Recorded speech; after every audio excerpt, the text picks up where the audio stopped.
Salam la mif, bio quoi la...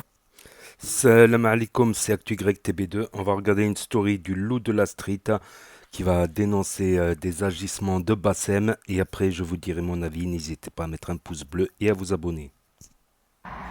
Salam la mif, bio quoi la famille, tranquillou, j'espère que vous allez bien.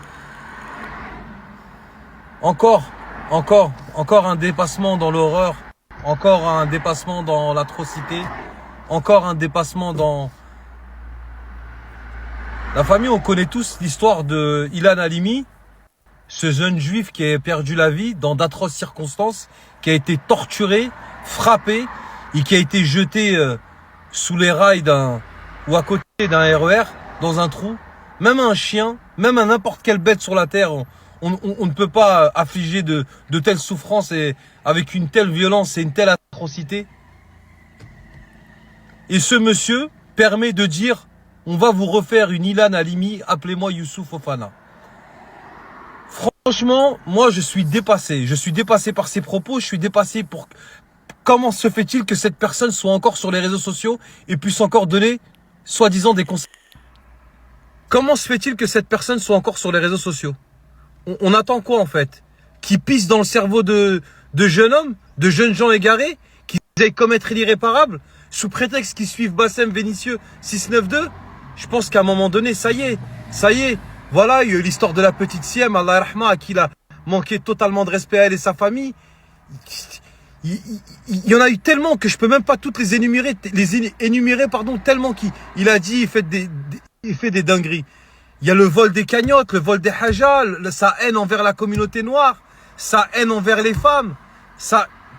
Il y a des vidéos où il frappe des handicapés. Là, on a encore dépassé un cap aujourd'hui où ce monsieur glorifie l'assassin Youssouf Fofana. Qu'est-ce que vous voulez que je vous dise? Eh ben, on va dénoncer, encore et toujours, partager au maximum. Faut que vraiment on mette un terme à tout ça. Donc voilà, hein, comme je vous ai dit, hein, moi je dénonce souvent avec du deuxième, du troisième, du 18e degré. Parce que je pense que malgré tout, quand même, la vie est belle. Il n'y a pas que des mauvaises personnes sur cette terre, qu'elles soient de confession juive, qu'elles soient athées, qu'elles soient musulmanes, qu'elles soient... Quand on est un connard, il n'y a pas forcément de couleur, de religion ou de... Voilà, vous m'avez compris. Mais ce monsieur, franchement, je me demande encore ce qu'il fait là. Comment on peut donner du crédit, de l'audience et laisser une personne s'exprimer et soi-disant donner des conseils à la jeunesse alors qu'elle tient ce genre de propos? Franchement, c'est inacceptable. Faites tourner cette story au maximum. Faut vraiment que des mesures soient prises à l'encontre de ce monsieur. Et maintenant le loup va nous montrer des vidéos de Bassem. Voilà, juste pour prouver ses arguments, voilà, juste pour le dénoncer. C'est pas pour cautionner ses propos incautionnables, quoi. Mais Wallahi l'azim, les institutions, c'est terminé. C'est officiel, la Tunisie a autorisé le mariage des Tunisiens avec des non-musulmans sur son sol. C'est officiel à partir d'aujourd'hui. Et c'est pour cette raison que Hak Nebi, je ne voyagerai plus jamais avec ce passeport de ma life. Voilà.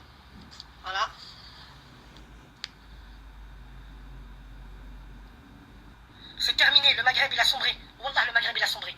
C'est terminé, c'est fini. C'est dommage d'en arriver là, mais il n'y a que comme ça qu'on peut comprendre les choses. Salam alaikum. Toute la ligne 4 là, de Château Rouge et tout le reste, Châtelet-Léal, tous ces blacks là, on va vous péter. Moi je veux la guerre avec vous, la tête de ma mère. Les flics qui sont avec eux. Vous, les nez crochus, les flics qui sont là. Parce que depuis la nuit des temps, vous faites la culture de la victimisation, bande de filles. Parce que vous êtes des flics. Toutes vos mères, c'est des... Elles ont trompé vos grands-pères avec les générales du 3e. Donc voilà la famille. Voilà les propos tenus par ce monsieur Bassem Braiki depuis tant d'années sur les réseaux sociaux. Ça peut plus durer. Voilà, je veux bien tout ce que vous voulez, mais à un moment donné, quand on dépasse l'entendement et que on a atteint un point de non-retour avec ce genre d'énergumène, j'ai même pas envie de le qualifier de personne parce que pour moi, pour tenir de tels propos, faut pas être humain. Et c'est ni de la lèche envers les blacks, envers les juifs, envers qui vous voulez. C'est juste une question d'être un être humain. Moi, comme je vous ai dit, j'ai grandi avec tout le monde. Et c'est pas un discours que je dis pour plaire à tout le monde. C'est une réalité, c'est mon vécu. Moi, dans la vie, j'ai des juifs qui m'ont tendu la main, j'ai des noirs qui m'ont tendu la main, j'ai des gens qui étaient athées qui m'ont tendu la main, j'ai des femmes qui m'ont tendu la main, j'ai des vieux qui m'ont tendu la main. Et j'ai eu une expérience de la vie avec l'être humain et pas avec la race et la religion. Et je sais qu'il y a des bons dans tout corps, dans toute couleur de peau, dans toute religion. Il y a des gens comme ça. Et ce monsieur... La famille, je ne vous l'ai jamais demandé, mais aujourd'hui, je vous le demande. S'il vous plaît, faites tourner cette story au maximum. Faut vraiment, vraiment que cette story fasse du bruit et que les gens prennent conscience de la dangerosité de ce monsieur. Parce qu'un jour, il va y avoir un meurtre, il va y avoir une tuerie, et ce monsieur-là dira, mais moi, j'ai rien à voir. Moi, non, moi, je donne des conseils. Moi, j'ai pas dit ça. Et vous connaissez ses propos, vous savez comment il est et comment il dévie toute responsabilité. Il dit, non, moi, c'est pas moi, j'ai rien à voir. Lui, il envoie les gens au front, il envoie les gens dans la merde, il engraine les communautés à s'entretuer, tout ça chez lui avec un joint dans la bouche. La famille, ça peut plus durer. Faites partager cette story au max, je compte sur vous. Et la famille, je vais vous dire une chose, c'est à cause de ce genre de fils, vous m'avez compris, que les gens nous aiment pas. Que les gens nous aiment pas, les Maghrébins, qu'ils ont des a priori sur nous. C'est à force de ce genre de comportement, de ce genre de paroles dites comme ça, sur les juifs, sur les noirs, sur les nananis, sur les nananas, qu'on met tout le monde dans le même sac. C'est à cause de ce genre de personnes que les Maghrébins, on est mal vus. Je vous promets que c'est une réalité. Que vous le vouliez ou non, c'est vrai. Les gens qui ne sont pas de ce milieu-là, qui ne sont pas de la confession musulmane, qui ne sont pas du quartier, qui ne sont pas... Quand ils voient un banlieusard comme ça, parler comme ça, ils nous mettent tous dans le même panier. Alors qu'on n'a rien à voir avec ce genre de... Mais vraiment rien à voir. C'est très très important de le dire. Et son soi-disant combat contre le métissage, ouais, faut garder nos pays. Mais même les Maghrébins, tu brûles le passeport de ton pays. Quel Maghrébin fier pourrait faire un truc comme ça?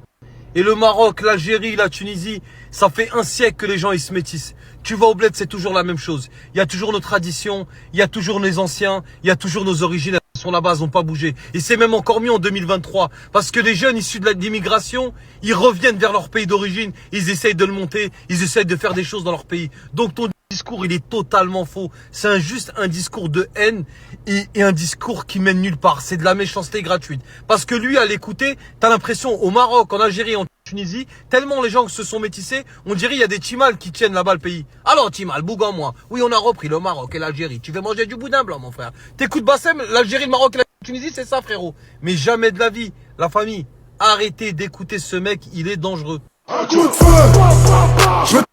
Donc voilà, c'était la story du loup de la street. Et maintenant, je vais donner mon avis, mon analyse.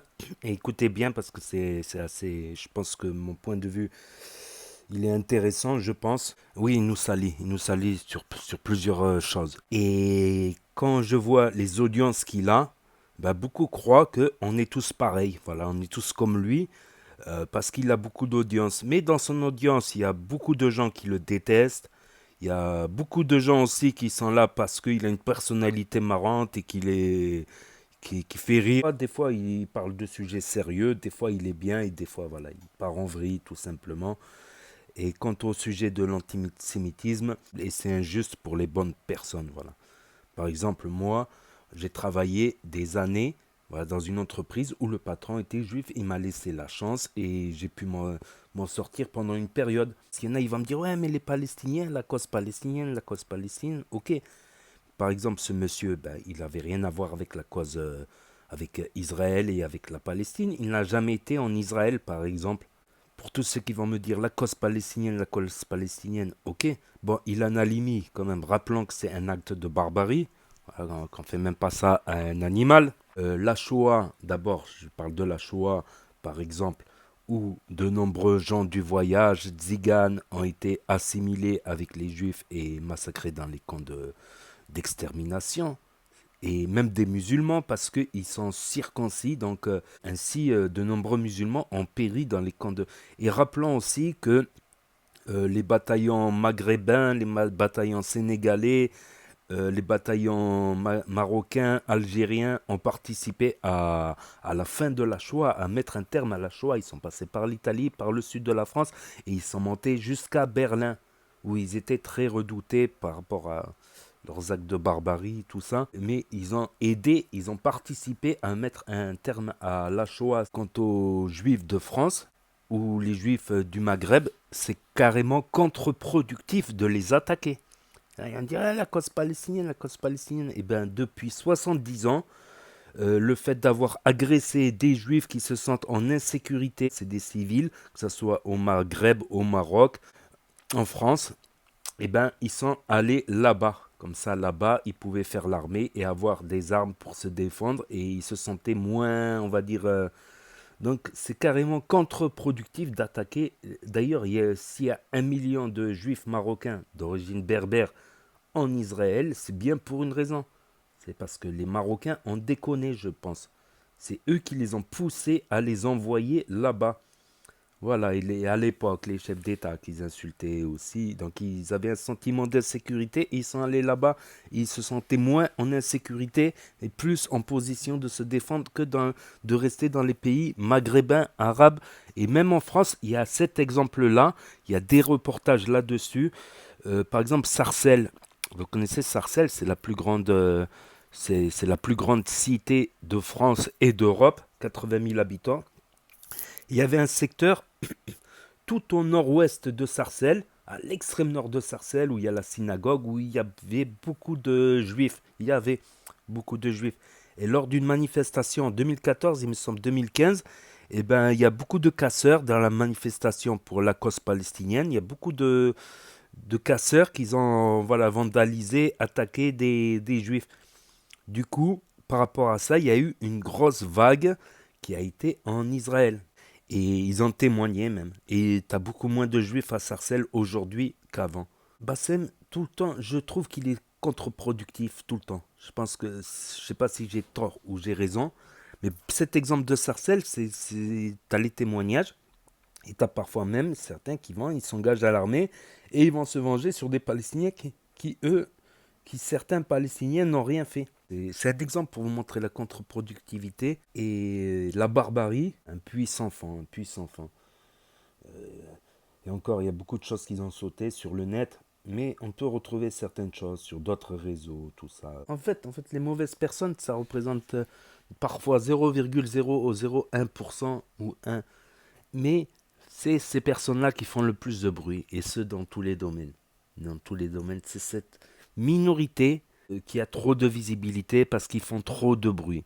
Et que les 99,9999, eh ben, c'est des gens qu'on n'entend pas, c'est des gens discrets. C'est que mon avis, je peux avoir raison, je peux me tromper, mais c'est énorme, c'est énorme. C'est énorme, j'arrive pas à y croire même. J'arrive toujours pas à y croire. Donc n'hésitez pas à me dire vous ce que vous en pensez dans les commentaires, à mettre un pouce bleu, à vous abonner, à cliquer sur la cloche et je vous dis à bientôt pour de nouvelles vidéos. Merci d'avoir regardé, c'était Actu YTB2. Tchuss.